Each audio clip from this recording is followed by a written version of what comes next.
In this project, we created 8 wedges which would benefit our environment by cutting down on carbon emissions. A typical 30 mile per gallon driving an average of 10,000 miles per year emits a ton of carbon into the air. The wedge of emission savings would be achieved if the fuel efficiency of cars for 2060 doubled their miles per gallon from 30 to 60 miles per gallon. Hybrid and diesel engines technologies lead to efficiency improvements. We chose this because if the miles per gallon per car increase, then conservation and increased efficiency is reached.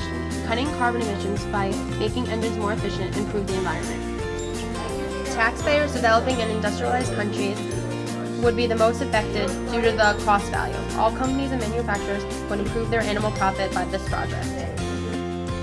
Hydrogen is an infinitely renewable and relatively pollution-free fuel that scientists and politicians see as a viable alternative to fossil fuels. A hydrogen fuel cell does not release pollution. Water and solar energy are used in the production process. Hydrogen fuel is more efficient than gasoline and saves the environment from pollution. However, taxpayers industrialized and developing countries are the biggest suppliers for the expense cost value.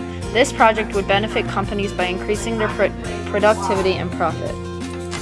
Fuel switching is a replacement of coal for natural gas to generate electricity. We chose this because in 2060, 1 billion tons of carbon would be emitted from natural gas power plants instead of 2 billion tons per year from coal-based power plants. For the taxpayers and countries, this wedge would not be as costly as other wedges. This would still increase companies' profit, even though it is a cheaper resource. We chose this because nuclear plants do not burn anything. Instead, they use uranium fuel to produce electricity through fission, creating less pollution. Nuclear electricity is expensive for taxpayers and country governments, but it is efficient for the country's needs. All companies would be happy to provide materials for this project and make a profit.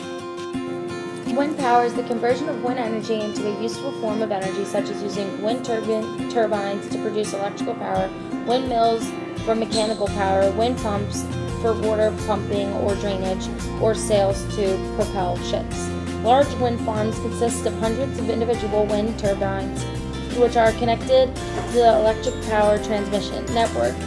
For new construction, onshore winds is an inexpensive source of electricity, competitive with or in many places cheaper than fossil fuel plants. Small onshore wind farms provide electricity to isolated locations. Taxpayers and country governments would have to pay the expense to put this project in action. Companies and environmental groups would greatly appreciate this project to boost sales and to make the environment a better place. One method of storing wind energy is the production of hydrogen through the electrolysis of water. This hydrogen is subsequently used to generate electricity during periods when demand cannot be matched by wind alone. The energy in the stored hydrogen can be converted into electrical power through fuel cell technology or a combustion engine linked to an electrical generator. Successfully storing hydrogen has many issues which we need to be overcome, such as the embrittlement of the materials used in the power system. Due to the high cost, taxpayers in industrialized country governments and developing country governments will not favor this. However, energy companies will, as they would make much profit off of this. Manufacturers and environmental groups would benefit because manufacturers will provide their materials, and environmental groups will favor this because it is benefiting the environment. Biologically, the potential of forest management for carbon storage appears quite attractive. Global forests fix and store significant amounts of carbon because their large biomass. 62% of all terrestrial carbon is stored in forests.